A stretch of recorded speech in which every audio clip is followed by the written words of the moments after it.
Governor Perry, what's your appraisal of the combat situation on the ground in Afghanistan today, and what would you change? Let me answer the previous question very quickly, if I may. Governor, I'd like to move on. Could you give me a sense of your appraisal of the combat situation? I can do both in 1 minute, I'll promise you. And the issue that has not been raised is that this country can sanction the Iranian central bank right now and shut down that country's economy. And that's what this president needs to do, and the American people need to stand up and force him to make that stand today.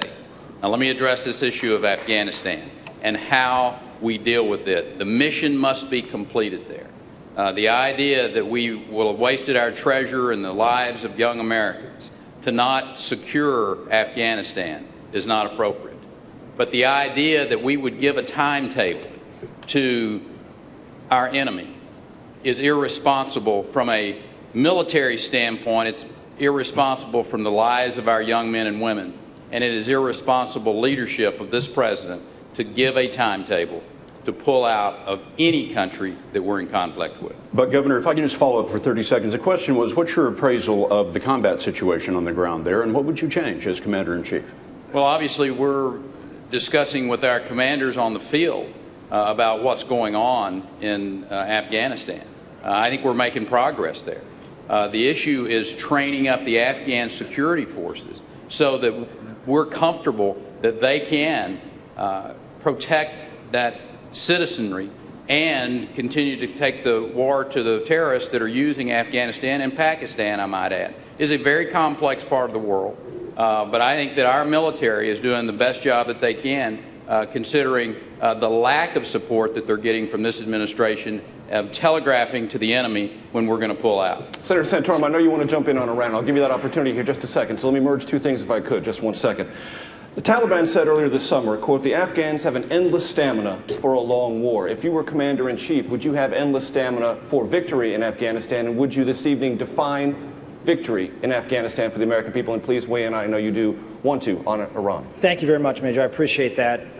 Victory against the Taliban in Afghanistan is that Taliban is a neutered force. They are no longer a security threat to the Afghan people or to our country. That would be victory. Doesn't mean wipe them out. You can't wipe them out, but they're no longer a security threat. The bigger issue, and I know there's those of us at the end who don't get a lot of questions, and so this is the most important national security issue that we're going to be dealing with here in this year, and that's the issue of Iran getting a nuclear weapon. I think everyone should have the opportunity to answer that question, particularly me. I've been working on Iran since back in 2004, and I proposed exactly the things that Herman and Mitt Romney suggested, which was to give money to the rebel forces there to help the pro-democracy movement and to put tough sanctions in place. I was opposed by President Bush, and yet we were able to overcome that and pass the Iran Freedom and Support Act. I was able to get that done, and then President Bush didn't provide money for the pro-democracy movement, and President Obama cut that money. We have a situation that's different. I disagree with Newton. More sanctions and providing, more support for the pro-democracy movement isn't going to be enough in time. Read the IAEA report. Senator, I'm sorry, that's time. I'm sorry. We're going to try to adhere to time and be fair to everyone in the application of that rule. I understand. Just let me finish my final comment. My final comment is we should be working with Israel right now to do what they did in Syria, what they did in Iraq, which is take out that nuclear capability before the next explosion we hear in Iran is a nuclear one, and then the world changes. That is time. Thank you. Representative Bachmann, do you think the 30,000 surge troops in Afghanistan have made a difference, and if so, where? They absolutely have, but it's unfortunate. The request was made for 40,000 troops. President Obama dithered for approximately 2 months when he should have given the full complement of 40,000 troops. When he gave 30,000 troops to the effort in Afghanistan, that meant that a decision had to be made. With 40,000 troops, they could have conducted the war going into the southern province in Helmand and also going into the eastern province and dealing with the problem all at once and coming to victory that much sooner and bringing our troops home. When 30,000 troops were given, then our troops did the very best that they could by going into the south and dealing in the Helmand province. We actually have seen improvement down by Kandahar. That's a very good thing, and that's because of the brave actions by our men and women in that area. However, we have to recognize now President Obama has made a very fatal decision in Afghanistan. He's made the decision that by next September, our troops will be withdrawn. If that is the case, how do we expect any of our allies to continue to work with us? How can we even begin to seek the peace with the Haqqani network that are in the eastern region? Thank you, Congressman Bachmann. Thank you very much. Let me come over to you, Governor Huntsman, and ask you, we are seeing spikes in casualties in Afghanistan in new places. Can you explain to me what's happening there and how you would change that as Commander-in-Chief? Well, I think the spikes obviously are driven by lack of security, proper security in certain parts of the country, which could plague us for a very, very long time to come.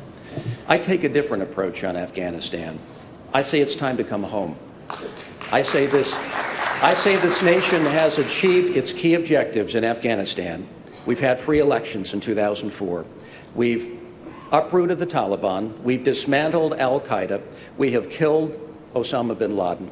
I say this nation's future is not Afghanistan. This nation's future is not Iraq. This nation's future is how prepared we are to meet the 21st century competitive challenges. That's economic and that's education. And that's going to play out over the Asia-Pacific region. And we're either prepared for that reality or we're not. I don't want to be nation building in Afghanistan when this nation so desperately needs to be built. Make sure I understand. Bring all the troops home today. Here's what I would keep behind because we still have work to do. We don't need 100,000 troops nation building, many of whom can't cross the wire. I think we need a component that gathers tactical intelligence. We need enhanced special forces response capability for rapid response, and we need some ongoing commitment to train the local Afghan National Army. That's not 100,000 troops. That's well south of that. We are fighting an asymmetric threat, a counter-terror threat, not only there, but in Waziristan and every other corner of the world, and we need to prepare for that as a reality of our 21st century foreign policy. And that's time. Thank you, sir. Governor Romney, a much smaller footprint in Afghanistan. Do you support that? And secondarily, sir, is it time or would it ever be time for the United States to negotiate with the Taliban? We don't negotiate with terrorists. I'd not negotiate with the Taliban. That's something for the Afghans to decide how they're going to pursue their course in the future. With regards to our footprint in Afghanistan, the right course is for us to do our very best to secure the victories that have been so hard won by the soldiers, the men and women of our fighting forces who've been in Afghanistan. The commanders on the field feel that we can take out 30 to 40,000 troops sometime by the end of next year. The commander-in-chief, perhaps looking at the calendar of the election, decided to bring them home in September instead, in the middle of the fighting season. Our commander said that puts our troops at risk, at danger. Please don't pull them out there, they said. But he said, no, I'm going to get them out early. I think that was a mistake. Our surge troops should have been withdrawn by December of next year, not by September. And the timetable by the end of 2014 is the right timetable for us to be completely withdrawn from Afghanistan, other than a small footprint of support forces. Mr. Speaker, how do you achieve peace in Afghanistan if you don't negotiate with the Taliban? I don't think you do. Would you agree that the Taliban... Look, I think this is so much bigger and deeper a problem than we've talked about as a country that we don't have a clue how hard this is going to be. First of all, the Taliban survives for the very same reason that historically we've said guerrillas always survive, which is they have a sanctuary. The sanctuary is Pakistan. You're never going to stop the Taliban as long as they can hide. And you have proof every week in new bombings and new killings and new training.